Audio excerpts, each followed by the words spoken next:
अब हम लोग आयरन कार्बन इक्विलिब्रियम डायग्राम के बारे में डिस्कशन करेंगे। ये सबसे इंपॉर्टेंट डायग्राम होता है मटेरियल साइंस का, डिप्लोमा लेवल में भी, बीटेक लेवल में।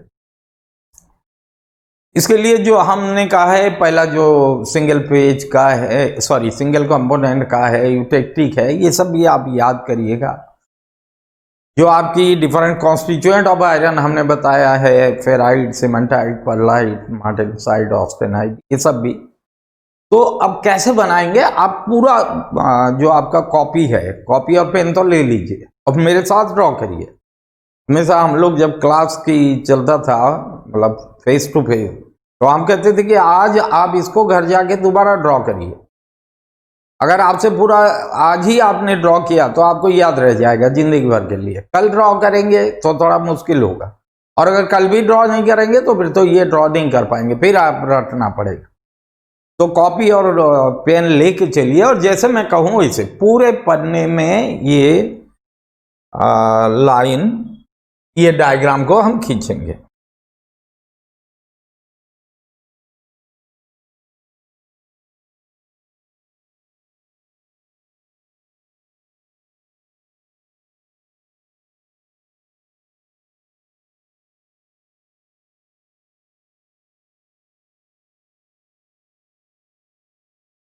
कोई बात नहीं, इसका सीधा और टेढ़ा इज नॉट इम्पोर्टेंट, है ना। इम्पोर्टेंट है डायग्राम ठीक से समझना।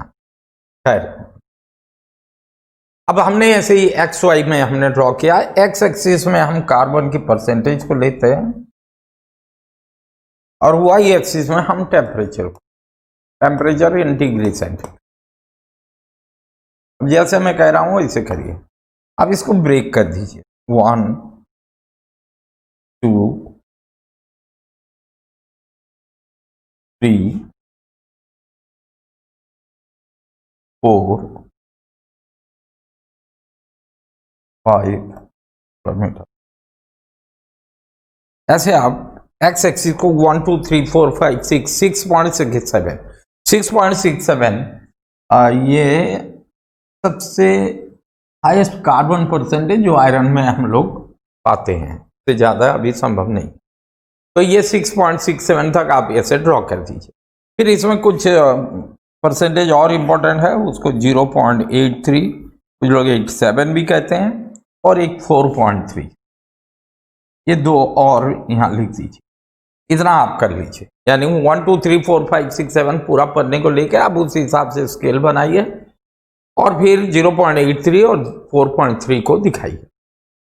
अब इसके बाद ये जो टेम्परेचर है, इसमें एक थोड़ा सा ऊपर ले जाके आप उसमें 500 लिख दीजिए, यानी 500 डिग्री से, फिर 600, फिर 700, 800, 900, 1000,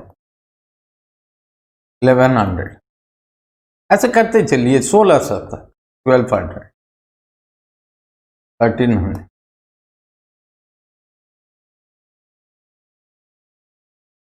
1400, 1500, 1600, 1600 तक ड्रॉ कर लीजिए। 500 एक ऊपर हम ले लिए, फिर आसानी के लिए, फिर 600, 700, 800 ऐसे अब। फिर एक आप 7.23 में एक लाइन की, 723, 723।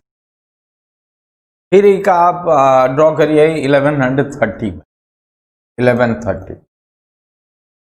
फिर 1490 में, 1400। ये कुछ और टेम्परेचर नोट कर लीजिए। 723, 910, 910 में एक, 910, 1130, 1490। ये जो टेम्परेचर का और कुछ इसमें नोट करिए। फिर कैसे ड्रॉ हो रहा है ये देखिए। ये जो 910 का है, इसको आप थोड़ा सा अंदर की तरफ कर्व करते हुए 723 तक ले आइए। 723 से इसको ऐसे मिलाइए मत, छोड़ दीजिए, और इसको लास्ट तक ड्रॉ कर लीजिए। ये ये 723 है, यानी 910 से थोड़ा सा स्ट्रेट लाइन नहीं है, कर्व होके आता है, फिर इधर आता है। फिर आपका ये जो 0.83 वाला कार्बन परसेंटेज नोट किया है, इसको ऊपर उठाइए और इस लाइन को टच करा दीजिए, और 910 से इसको थोड़ा ऊपर की तरफ कर्व करते हुए, ऊपर की तरफ कर्व करते हुए इसको ले आके यहां जोड़ दीजिए। फिर ये इतना आप करिए, फिर आप ये जो 2% है कार्बन, इसको आप ऊपर उठाइए। कहां तक जाएगा ये? 1130 यहां तक, और इसको लास्ट तक पूरा कर दिया, ये 1130।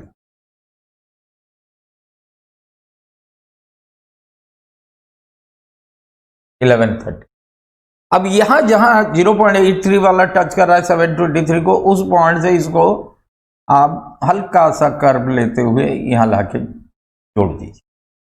कुछ में ये स्ट्रेट लाइन भी है, ये हल्का सा कर्व, ये आप कर लीजिए।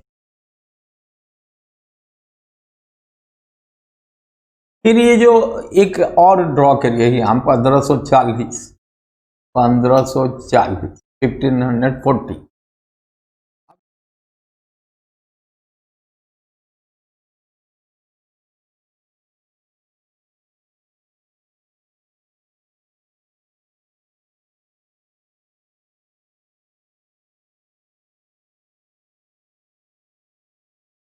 आप लोग मिटाइए मत, हमें थोड़ी इससे डिस्टर्ब हो रहा है।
इस 1600 तक ले लीजिए, यहाँ 1540।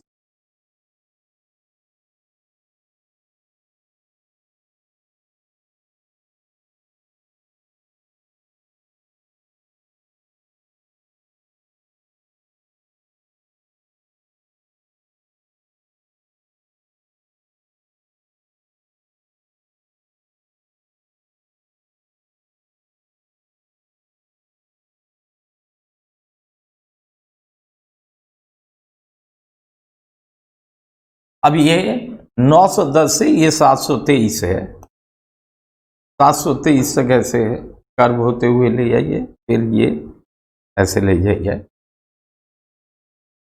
और ये 910 से लाके इसको ऊपर की तरफ कर्व करते हुए यहां मिला दिए।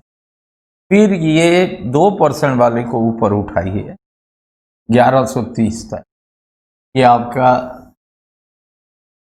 1130 है।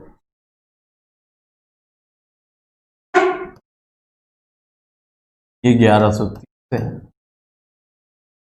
इसको ले जाके थोड़ा सा ऊपर की तरफ लेके इसको हटा दीजिए।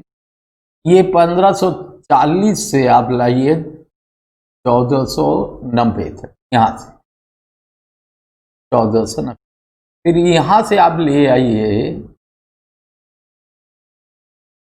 1400 तक, इसको ले आइए। फिर इस लाइन को लेके इसमें टच कर 4 पॉइंट, ये इतना कर लीजिए।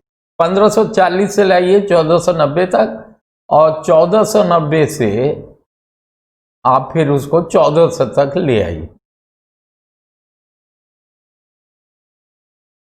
और फिर आप 4.3 को ऊपर उठाते हुए यहां पहुंचा।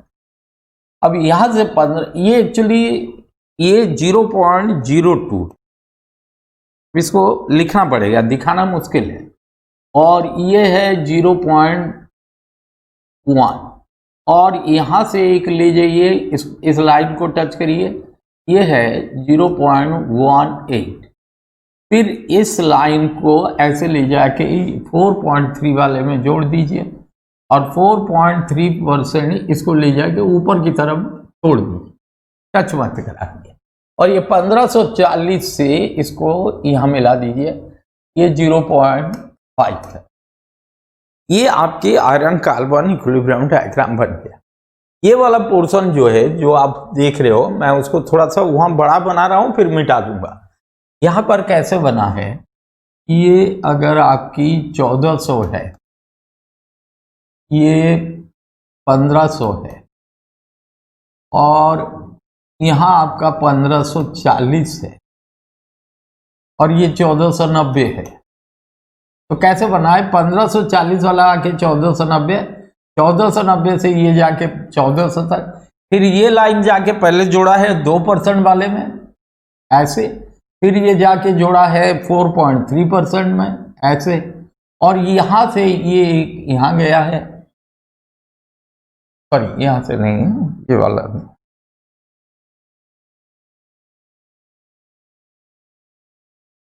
यहां से ये जाके 2% तक, और ये 0.1 है, ये 0.18 है, और ये आके यहां मिला है, ये 0.5 है। ये जो पोर्शन है, इसको एनलार्ज करके मैं यहां बना के दिखा रहा हूं। ये वाला लाइन ये है, ये वाला लाइन ये है, ये आप ड्रॉ करिए, तो ये आयरन कार्बन इक्विलिब्रियम डायग्राम बन गया। अब देखिए, जब भी हम लोग फेज डायग्राम को स्टडी करते हैं तो दो तरीके से कर सकते हैं। एक तो या तो हीट करते हुए हम लोग स्टडी करें, फेज बदलेगा, सॉलिड रहेगा, सॉलिड से लिक्विड, लिक्विड से गैस, या लिक्विड के बाद हमारी जरूरत नहीं है तो हम नहीं स्टडी करेंगे। दूसरा होता है कि लिक्विड है, लिक्विड से हमने सॉलिडिफाई किया, उसको ठंडा किया। दोनों तरीके से फेज में डिफरेंस आएगा और स्टडी कर सकते। ये जो हमने ड्रॉ किया है, ये आपको हीट करते हुए हमने जो होगा वो ये 723, 1130, लेकिन ठंडा करते समय हो सकता है कि एकदम 723 में वो चीज ना हो, जब गर्म करते समय हो, हम बताएंगे आपको। लेकिन हम समझने के लिए हम ठंडा करते हुए समझेंगे ताकि वो आसान है। तो ठंडा करते हुए इसको समझेंगे।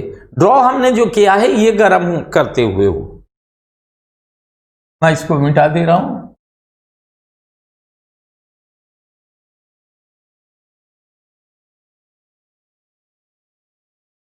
अब यहां पर लिक्विड है, ये जो लाइन आप देख रहे हैं, इस लाइन के ऊपर लिक्विड है।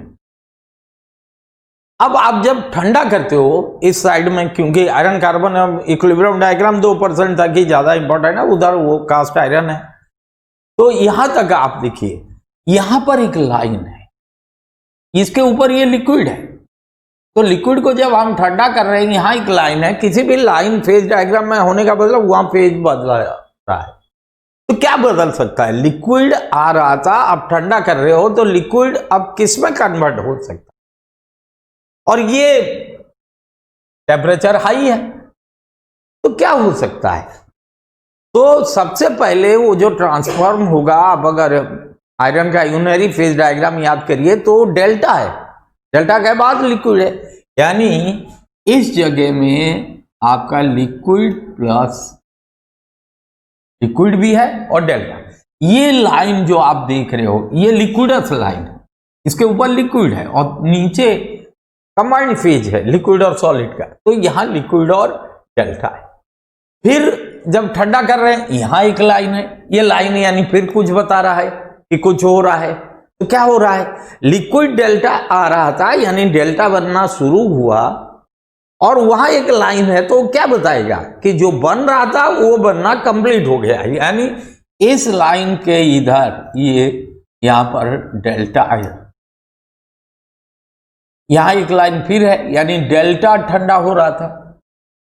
पहले लिक्विड और डेल्टा बना, फिर डेल्टा बना, फिर डेल्टा। अब जितना इधर आओगे वो जल्दी लिक्विड डेल्टा में कन्वर्ट हो जाएगा क्योंकि कार्बन के परसेंटेज कम होता जाएगा, प्योर आयरन की तरफ जाएगा। फिर यहां एक लाइन है, इसका मतलब फिर कोई परिवर्तन हो रहा है। तो अब डेल्टा आ रहा है, डेल्टा परिवर्तन किससे होगा, ठंडा कर रहे हो तो डेल्टा से नीचे क्या है, गामा है। तो यहां पर इस जगह में आपको डेल्टा प्लस गामा ये दोनों में, और यहां एक लाइन और है, ये लाइन बताता है कि डेल्टा जो गामा में कन्वर्ट हो रहा था वो कन्वर्जन कंप्लीट होगा और यहां पर गामा आयरन आ गया जिसको हम लोग ऑस्टेनाइट भी बोलते हैं। गामा आयरन क्योंकि यहाँ कार्बन की मात्रा भी है, एकदम जीरो नहीं है 2% तक है, यानी solution of carbon in gamma iron that is austenite. यहां पर लिक्विड प्लस डेल्टा होगा, अभी वही चीज होगा, इधर वाला उतना इंपॉर्टेंट नहीं है। यानी देखिए पहले लिक्विड प्लस डेल्टा में हुआ, डेल्टा गामा में परिवर्तन हुआ, फिर डेल्टा गामा इस रीजन में रहे, फिर डेल्टा ये गामा बनता हुआ आया, फिर डेल्टा जो है गामा में परिवर्तन हुआ, डेल्टा गामा हुआ। यानी पहले लिक्विड डेल्टा, फिर डेल्टा गामा, फिर गामा। इस रीजन में आपकी गामा आयरन है, ऑस्टेनाइट है। फिर जब आप ठंडा किए तो यहां एक लाइन फिर है, गामा आयरन बनता हुआ आ रहा था, 910 के नीचे जा रहे हो तो गामा अब कन्वर्ट होगा अल्फा आयरन में, यानी अल्फा आयरन कार्बन क्योंकि है तो ये ज्यादातर फेराइट की फॉर्म में रहेगा, यानी प्योर फॉर्म ऑफ आयरन में। आप कहेंगे कार्बन कहां चला जाएगा, कार्बन खुद तो है, कार्बन जो कुछ है वो गामा में रहेगा, solution of carbon in gamma iron रहेगा, यानी यहां हो जाएगा गामा प्लस फेराइट। जो कुछ कार्बन होगा वो वही गामा में रहेगा। और फिर यहां एक लाइन है, गामा और फेराइट आ रहा था, अब कार्बन की मात्रा भी कम हो गया तो क्या होगा कि फेराइट बनना यानी अल्फा आयरन बनना शुरू होगा।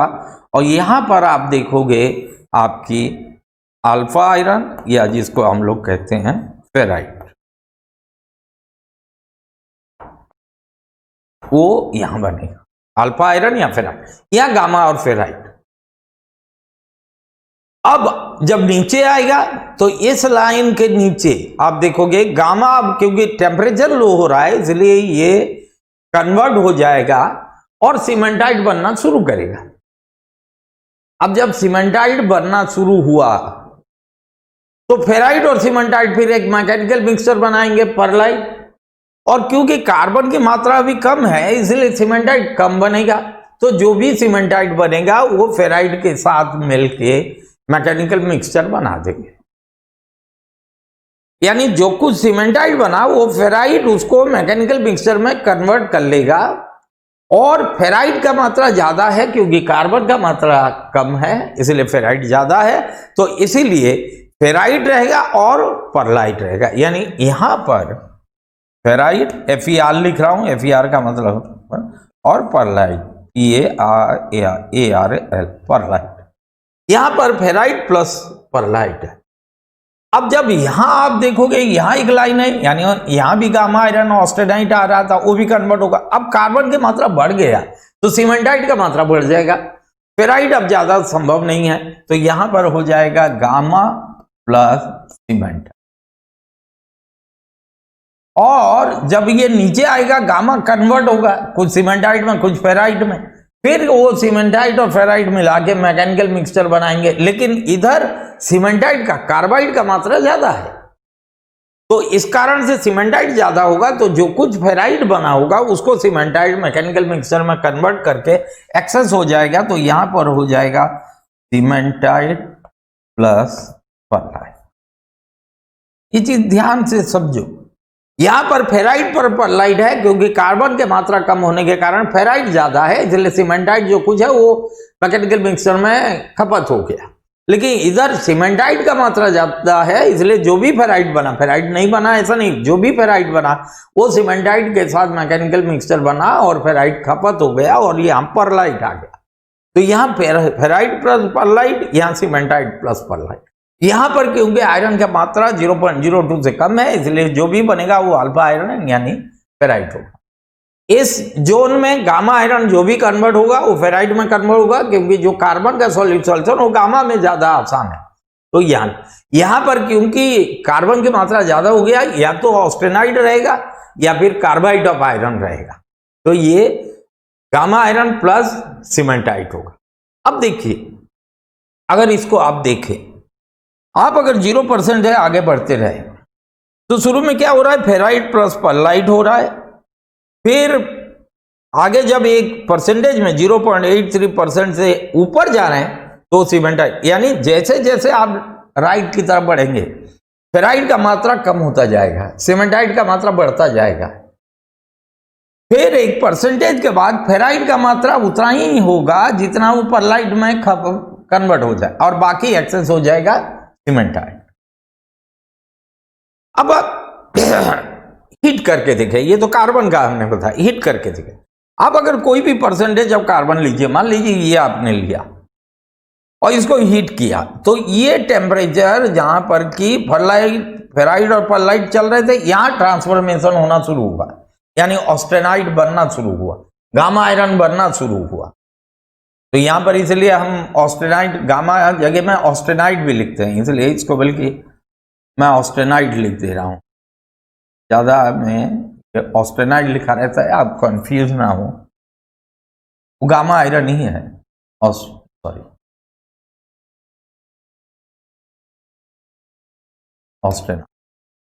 अब इस टेम्परेचर 723 जब आप हीट कर रहे हो तो देख रहे हो जो ट्रांसफॉर्मेशन शुरू हो रहा है वो 723 में, इसीलिए 723 को कहते हैं लोअर क्रिटिकल टेम्परेचर, इसको कहते हैं लोअर क्रिटिकल टेम्परेचर।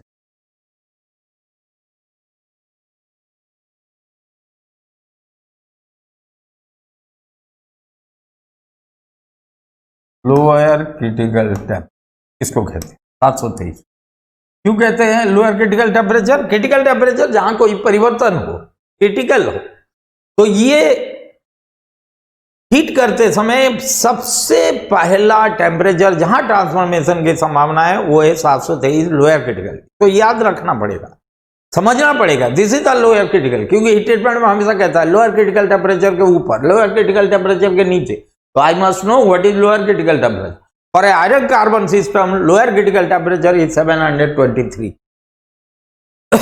फिर क्या होता है, यहां से ऑस्टेनाइट बनना शुरू होता है, लेकिन ऑस्टेनाइट बनना खत्म यहां होता है। कोई और परसेंटेज ले लो, ये ले लो, यहां स्टार्ट हुआ यहां खत्म हुआ, ये ले लो यहां स्टार्ट हुआ खत्म हुआ, ये ले लो यहां स्टार्ट हुआ, यानी कोई भी आप ले रहे हो 2% तक, कहीं स्टार्ट हो रहा है ऑस्टेनाइट बनना, कहीं खत्म हो रहा है।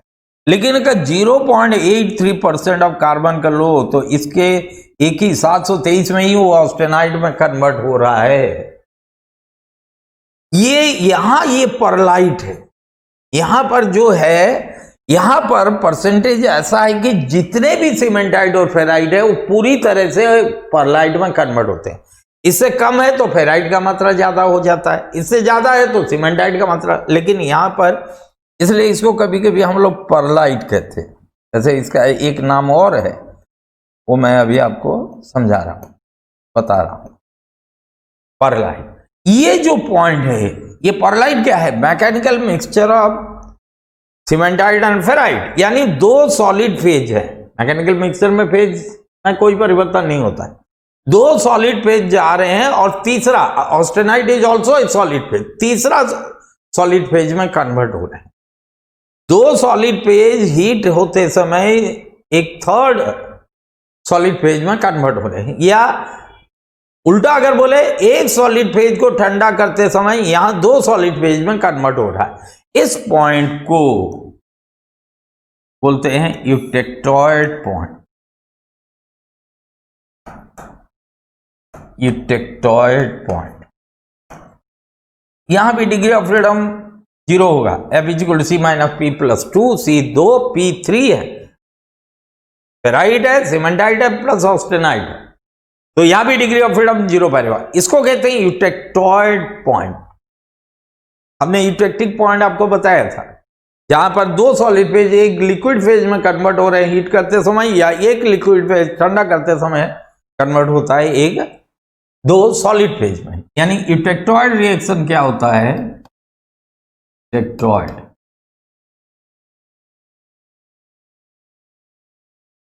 रिएक्शन ये होता है solid on cooling convert into alpha plus beta on heating.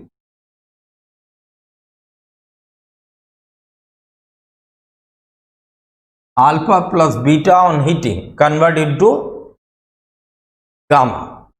यानी 2 सॉलिड फेज हीट करने में एक सॉलिड फेज तीसरे सॉलिड फेज में कन्वर्ट हुआ, एक सॉलिड फेज को ठंडा करते समय, और ये हमेशा दिखेगा यूटेक्टिक में भी। आप देखिएगा मैं लिखा हूं ऊपर कूलिंग नीचे हीटिंग, ये मैं ऐसे नहीं लिखा हूं। कई बार इंटरव्यू में पूछते हैं कूलिंग आप ऊपर क्यों लिखे, नीचे क्यों नहीं लिखे? नहीं, यही है, यही नोटेशन है। कूलिंग ऊपर रहेगा, हीटिंग ये। लॉजिक क्या है कि अगर शुरू में आप सोचिए ये इस ब्रह्मांड के बारे में, तो लोग कहते हैं आग का गोला था और धीरे धीरे ठंडा हुआ, और अभी भी कहते हैं बहुत से पोर्शन, मतलब मैक्सिमम पोर्शन अभी ठंडा नहीं हुआ है, इसलिए वल्कानो वगैरह निकलता है, नीचे से आता है। ऊपर सॉलिड हुआ है थोड़ा सा, वो भी ज्यादा हिस्सा पानी का है, और फिर नीचे थोड़ा सा पानी आएगा, फिर आग आएगी। तो इसीलिए पहले ये ब्रह्मांड बनते हुए कूलिंग प्रोसेस हुआ होगा, हीटिंग नहीं। इसीलिए कूलिंग को ऊपर रखते हैं और हीटिंग ज्यादातर हम ही लोग कर रहे हैं। नेचर भी हमेशा ठंडा रखना चाहता है, स्टेबल होना चाहता है, प्राइमरी बॉन्ड में रहना चाहता है। मैं इसलिए कई बार बोलता हूं कि भैया इस कोरोना के समय में मिलके अगर प्रेयर करो, मां प्रकृति को ध्यान करो, उससे विनती करो, इससे हमको रक्षा करो, तो वो करेगा। लेकिन हम लोग अपनी बुद्धि पे बहुत ज्ञान है, लापरवाह होना, अरे कहां दिखाई तो नहीं पड़ता है। अरे जो दिखाई नहीं पड़ता है वो तो ज्यादा खतरनाक है। अनपढ़ लोग अगर ना समझे तो बात अलग है, लेकिन गांव में लोग सावधान है। जो चीज दिखाई नहीं पड़ता है, आपको कोई कहता है एक्सरे कराओ, और एक्सरे में सिर के सामने कहते हैं खड़े हो जाए, आपको कुछ दिखाई पड़ता है क्या कि एक्सरे की रेज पड़ रहा है आपके शरीर में? लेकिन फोटो दिखाई पड़ता है, उसका प्रभाव दिखाई पड़ता है, उसका इफेक्ट, यानी एक्सरे तो गया। और कई बार तो जो नौसिखिया होते हैं या ट्रेंड नहीं होते, कहते हैं अरे ठीक से थोड़े समय के लिए खड़े हो ना। अरे क्या मतलब है? एक्सरे के सामने बहुत ज्यादा समय अगर मैं एक्सपोज हूंगा तो हमारे अंदर की सेल वगैरह को डैमेज करेगा। जितना आपकी फ्रीक्वेंसी बढ़ता जाता है उतना ही वो आपको दिखाई नहीं पड़ता है। तो इसलिए अगर कोरोना दिखाई नहीं पड़ रहा, इनविजिबल है, तो उससे तो विजिबल से लड़ना मुश्किल है। इसलिए हमें भी इनविजिबल होना पड़ेगा उसके सामने। तो ये कूलिंग, फिर नीचे हीटिंग। अब देखिए इस पॉइंट को कहते हैं यूटेक्टिक पॉइंट, और ये यूटेक्टॉइड पॉइंट, और यूटेक्टॉइड पॉइंट में ये 2 सॉलिड फेज एक में, इसलिए इस स्टील को कहते हैं eutectoid steel. This is the very, हो सकता है अभी मैं आगे जब बोलूंगा आप कहेंगे हाँ ये तो बहुत सुने, यूटेक्टॉइड स्टील। ये एक रेफरेंस स्टील के रूप में कॉमन हम लोग का यूज के समय यूज करते हैं, यूटेक्टॉइड स्टील। इसके नीचे की परसेंटेज ऑफ कार्बन को, ये जो कार्बन का परसेंटेज है, इसको कहते हैं हाइपो यूटेक्टॉइड स्टील। ये बहुत आप लोग सुने हो, हाइपो का मतलब नीचे, यूटेक्टॉइड परसेंटेज से नीचे का परसेंटेज हाइपो यूटेक्टॉइड, और यहां से लेके 2% तक इसको कहते हैं हाइपर यूटेक्टॉइड। ये दोनों बहुत पॉपुलर है, बहुत सुनते हैं, लेकिन समझने की प्रयास करिए। What is this hypo eutectoid steel and what is this hyper eutectoid steel. Hyper का मतलब यूटेक्टॉइड परसेंटेज से ज्यादा, हाइपरटेंशन ज्यादा 0.83 से ज्यादा। हाइपो का मतलब 0.83 से कम, इसको कहते हैं हाइपो यूटेक्टॉइड स्टील और उसको कहते हैं हाइपर यूटेक्टॉइड स्टील। इंटरव्यू में कई बार पूछते हैं, क्या आप जानते हैं what is hypo eutectoid steel and what is hyper eutectoid steel. तो ये अब इस पॉइंट पे डिग्री ऑफ फ्रीडम यहां F = C - P + 2 अगर करोगे, C यहां पर है, दो कंपोनेंट आयरन एंड कार्बन, इसलिए इसको आयरन कार्बन इक्विलिब्रियम डायग्राम कहते हैं। और कभी कभी हम लोग इसको iron iron carbide equilibrium diagram, carbon free state में नहीं है, जाते ही कार्बाइड बनाएगा। तो ये 2 - 3 हो गया, वहां फेराइड है, सीमेंटाइड है, ऑस्टेनाइड है, 3 फेज। सॉरी, ये तो ठीक है, हमसे भी गलती हो, ये 2 नहीं हुआ, ये जो मॉडिफाइड हो गया 1 होगा, तो दिस 0। कई बार आता है, इसको प्रूव करिए। और 2 को लेके जब करते हैं याद रहता है 0 0, याद तो आ रहा है 0 लेकिन हो नहीं रहा है 0, तो थोड़ा सा 1-2 इक्वेशन करके बड़ा सा 0 लिख देते हैं कि भैया इसको देखो, 0 को देखो, हमने 0 निकाला, गलती वहां हमने 2 को रख के कर दिया था, वहां 1 होगा, मॉडिफाइड गिव्स फेज हो। सो अब जैसे ही आप ऊपर जाएंगे, अब देखिए कोई भी परसेंटेज अब कार्बन को लीजिए, ये लिक्विडस लाइन था, और ये जो लाइन है, जो हॉरिजॉन्टल लाइन है, हमने यूटेक्टिक इक्वेशन में बताया दिस इज टाई लाइन।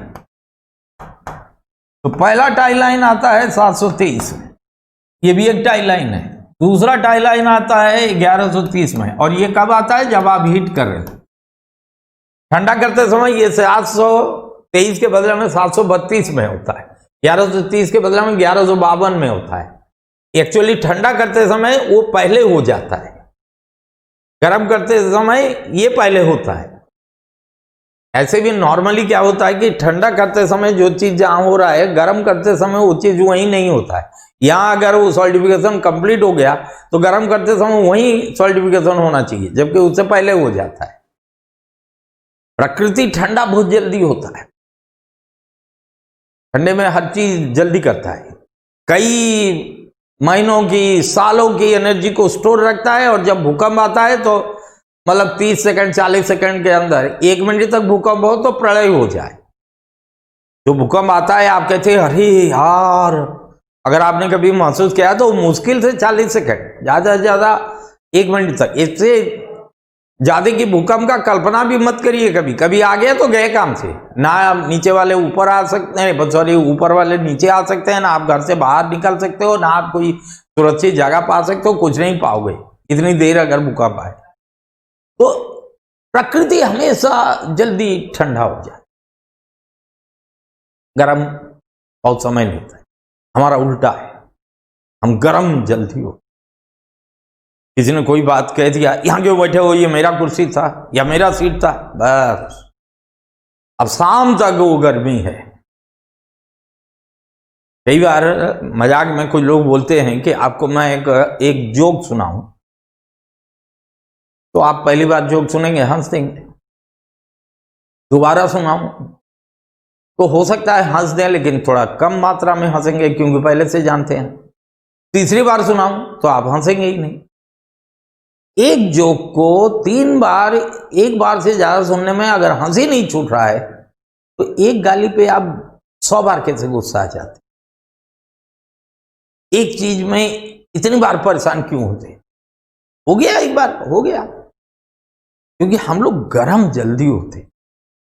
और ठंडे होने में तो कभी तो कोई लोग होते हैं, अरे यार क्या हो गया, वो तुमको बुला रहा है, जा नहीं रहा। अरे सर आप समझते नहीं हैं, कक्षा 10 में जब पढ़ते थे हम, झगड़ा हुआ था, कक्षा 10 में जब पढ़ते थे तब झगड़ा हुआ था, डिप्लोमा उसके बाद कर दिए, आप तैयारी कर रहे हो साथ में या एक ही जगह में, अब भी नहीं है वो, याद है? मत करो यार ऐसे, हंसो और हंसाओ, मत फंसो और मत फंसो, जिंदगी खूबसूरत हो जाए। तो ये ठंडा करते समय हम लोग 723 की जगह में 732 ऐसे होता।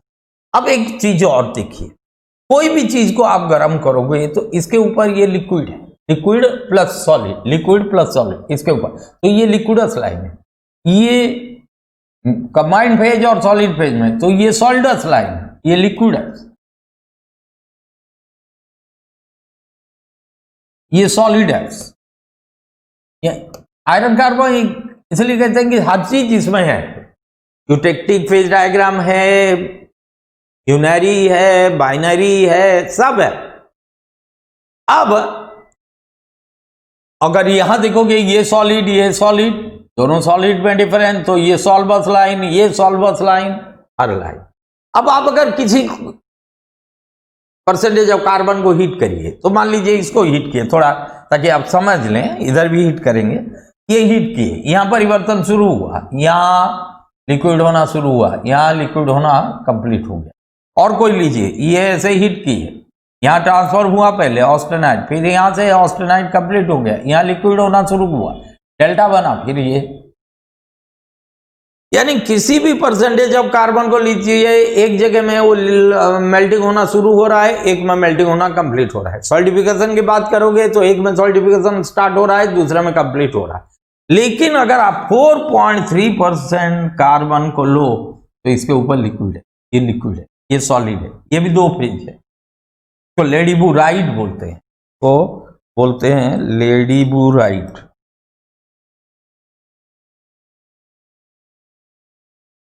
आजकल एक क्वेश्चन बहुत आ रहा है आजकल, लेडीबुराइट, लेडी पर आई, लेडीबुराइट। कभी कभी ये 2% से लेके 4.3 को हाइपो यूटेक्टिक कास्ट आयरन कहते हैं, और इसके ऊपर हाइपर यूटेक्टिक कास्ट आयरन। किसी स्टैंडर्ड बुक में मुझे ये नहीं मिला, इसको लेडीबुराइट बोलते हैं, एक मेटलॉजिकल नाम है लेडीबुराइट, LEDIBURIT। लेकिन सवाल आ रहा है, क्योंकि इसमें हाइपो और हाइपर है, तो इसको कहते हैं हाइपो यूटेक्टिक कास्ट आयरन, और उसको कहते हैं हाइपर यूटेक्टिक कास्ट आयरन। क्योंकि सवाल आ रहा है इसलिए उसकी जवाब हमको देना पड़ेगा, ये नहीं बोल सकते हैं कि ऐसा नोटेशन है नहीं।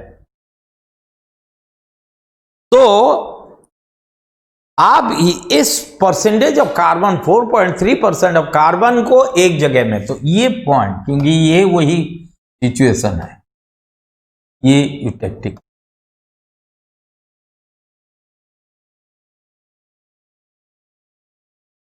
ये यूटेक्टिक, क्योंकि दो सॉलिड फेज, ये भी दो सॉलिड फेज है, एक लिक्विड फेज में कन्वर्ट होता है, यही यूटेक्टिक रिएक्शन है। यूटेक्टॉइड रिएक्शन ये है, अगर इसके ऊपर लिख दूं eutectic reaction,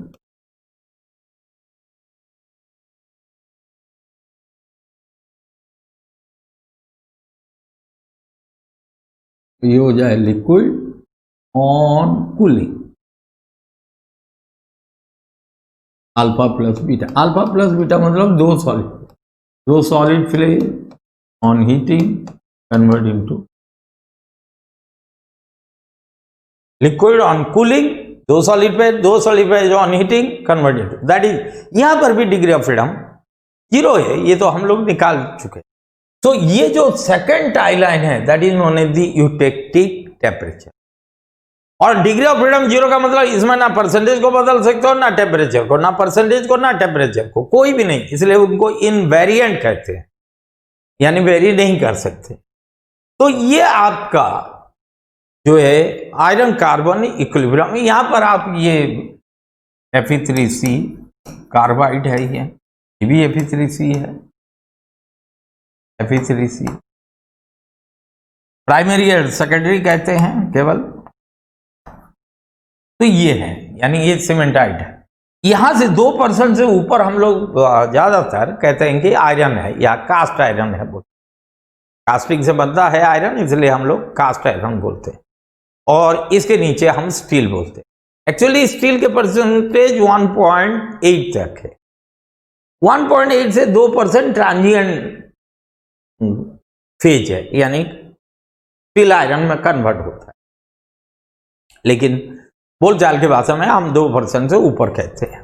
so this is the iron carbon equilibrium diagram.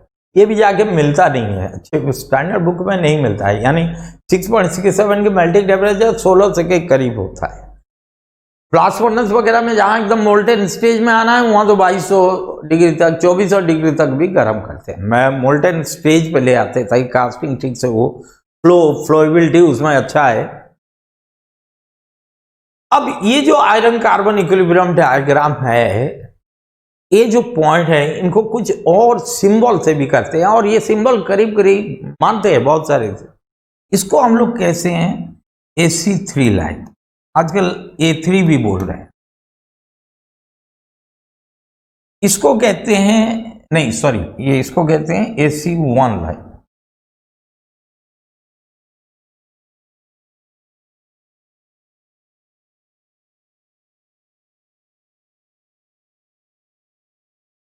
AC1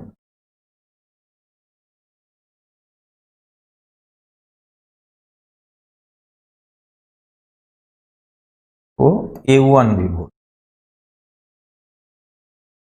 इसको बोलते हैं AC3 लाइन।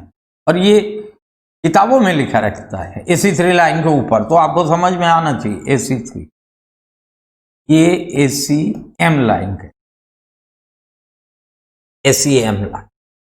AC2 नहीं है, क्यों नहीं है, मैंने बहुत प्रयास किया जानने के लिए, नहीं जान पाया क्यों नहीं है, क्या हुआ था, AC2 नहीं लिया गया।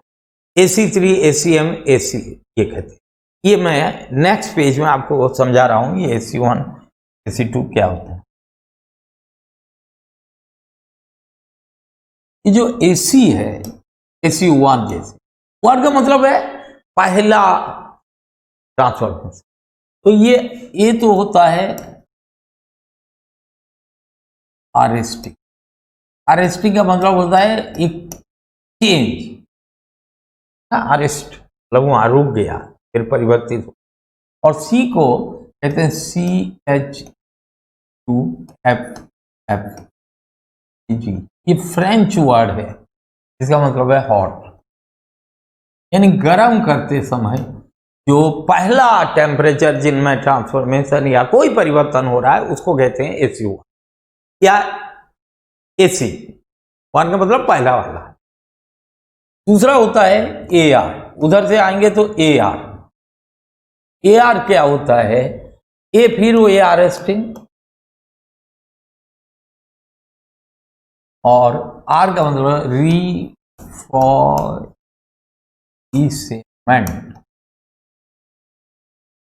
अंग्रेजी शब्द नहीं है, इसका मतलब कोल्ड, ठंडा। AC का मतलब आरेस्टिंग चौप है, गर्म करते समय घटना। AR1 का मतलब, अच्छा ये R कैपिटल नहीं हो,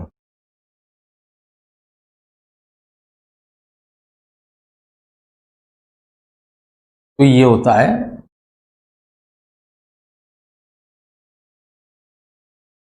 ठंडा होते समय। और मैंने आपको बताया था जहां 723 लोअर क्रिटिकल टेम्परेचर हीट करते समय, 732 लोअर क्रिटिकल टेम्परेचर कोल्ड, वहां पर लोअर क्रिटिकल टेम्परेचर मतलब सबसे नीचे, यहां हीट करते समय सबसे पहला, इसलिए उसको उसके ऊपर सब है। दूसरा हमने आपको बताया, उसको थोड़ा यहां कर लें, पहले हमने बताया था eutectic reaction.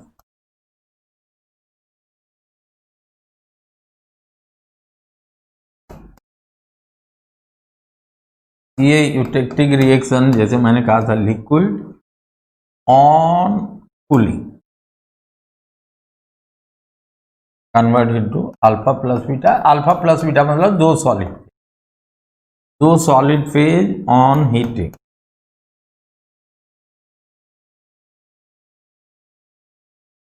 Convert into liquid, इसको कहते हैं यूटेक्टिक रिएक्शन। फिर कहते हैं eutectoid reaction.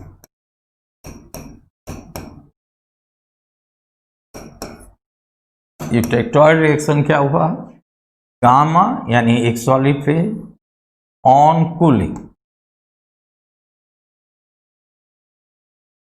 Convert into alpha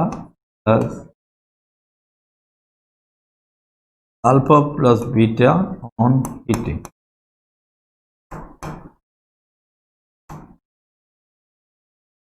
convert into gamma. तीसरा रिएक्शन होता है जिसको कहते हैं पेरिटेक्टिक। ये आपके सिलेबस के बाहर है लेकिन आपको जानना चाहिए। ये मैं फेज डायग्राम नहीं ड्रॉ कर रहा हूं। पेरिटेक्टिक रिएक्शन या नीचे ले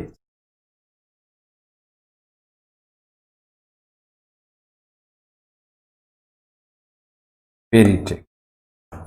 4 प्रकार की मैंने आपको बोला था। पेरिटेक्टिक, पेरिटेक्टिक क्या होगा? पेरिटेक्टिक आप एक को इधर से इधर ले आई है, liquid plus A solid on cooling convert into another solid, convert into जैसे आयरन कार्बन इक्विलिब्रियम में देखिए लिक्विड प्लस डेल्टा गामा में कन्वर्ट हो जा रहा है, लिक्विड प्लस डेल्टा ठंडा होकर गामा में कन्वर्ट हो रहा है, गामा हीट होके लिक्विड प्लस डेल्टा में कन्वर्ट हो रहा है। तो दैट इज पेरिटेक्टिक रिएक्शन। आपको आयरन कार्बन इक्विलिब्रियम डायग्राम में वो देख सकते हैं। उसी तरह का है पेरिटेक्टॉइड।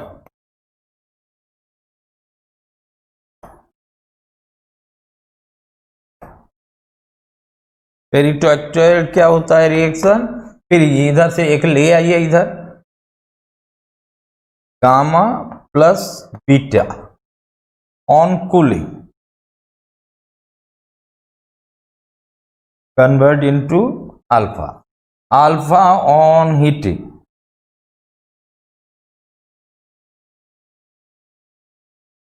कन्वर्ट इनटू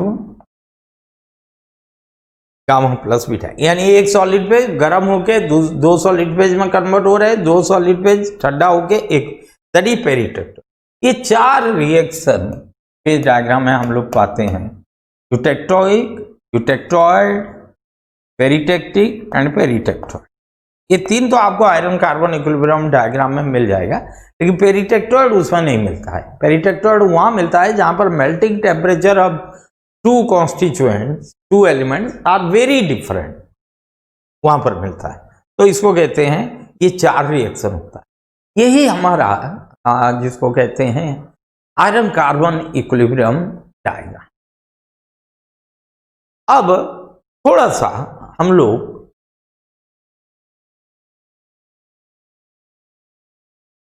एक चीज हम समझने की प्रयास करते हैं, फिर नया पेज ले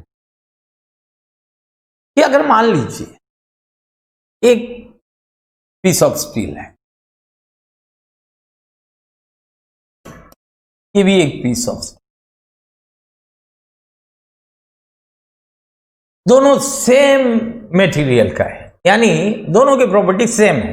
अब दोनों को एक टेम्परेचर तक हमने हीट अप किया, हीटिंग। एक को हमने रैपिड कूलिंग की, क्वेंचिंग कर दिया, रैपिड कूलिंग, क्वेंचिंग। और एक को हमने धीरे धीरे ठंडा किया, स्लो कूलिंग।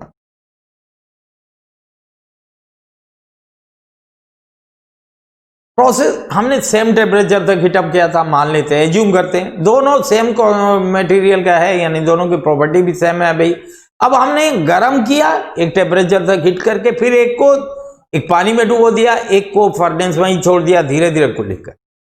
फिर क्या हुआ, ये दोनों कंपोनेंट ये हार्ड हो गया, ये हार्ड हो गया और ये सॉफ्ट हो गया। और हार्ड और सॉफ्ट का मतलब समझ लीजिए, फिटिंग शॉप में अगर आपको फाइलिंग किए हैं आप, तो अगर आज इसको आपको मिल जाए और आपके दोस्त को ये मिल जाए, तो आपके दोस्त आराम से उसको फाइल कर लेगा, आपको मतलब पसीना छोड़ना पड़ेगा। अब आप देखिए, आखिर बिफोर द प्रोसेस जब ये सेम कंपोनेंट का था तो दोनों का प्रॉपर्टी सेम था, हार्डनेस जो भी था सेम था, हमने एक ही टेम्परेचर तक हीट भी किया। लेकिन जब परिवर्तन हमने कहाँ किया, डिफरेंस कहाँ किया, कूलिंग में। एक में स्लो कूलिंग ऑपरेटिंग किया, धीरे धीरे ठंडा किया, एक को रैपिड कूलिंग किया। जिसको हमने स्लो कूलिंग किया वो सॉफ्ट हो गया, जिसको हमने रैपिड कूलिंग किया वो हार्ड हो गया। आखिर ऐसा क्या हुआ? कुछ तो हुआ होगा ना, क्यों नहीं तो ऐसा हुआ? तो हुआ क्या? अगर इसको समझने की प्रयास करें और आयरन कार्बन इक्विलिब्रियम डायग्राम में जाएं तो हमको जवाब नहीं मिलता है। कारण क्या है? यहां जो प्रोसेस हो रहा है, ठंडा जब कर रहे हो तेजी से या स्लोली, तो फेज वो जो प्रोसेस हो रहा है वो डायनामिक है, इक्विलिब्रियम नहीं है। Iron carbon equilibrium is a equilibrium diagram, यानी वो कंडीशन मेंटेन करोगे तब ये चीज बनेगा। तो ये जो चीजें हो रहा है कि स्लो कूलिंग करने में कोई सॉफ्ट हो जा रहा है, रैपिड कूलिंग करने में कोई हार्ड हो जा रहा है, ये आयरन कार्बन इक्विलिब्रियम डायग्राम नहीं बता सकता है। इसको एक कोई और डायग्राम होगा जो बताएगा, और उस डायग्राम को हम लोग बोलते हैं TTT कर्व। उस डायग्राम को हम लोग बोलते हैं TTT curve, time temperature transformation curve. और ये जो टाइम टेम्परेचर ट्रांसफॉर्मेशन कर्व है, ये बताता है कि किसी को तेजी से कूल करने में क्या होगा, धीरे धीरे कूल करने में क्या होगा, मीडियम रेट में कूल करने में क्या होगा, ये बताता है। So this diagram, TTT diagram, ये बहुत इंपॉर्टेंट डायग्राम।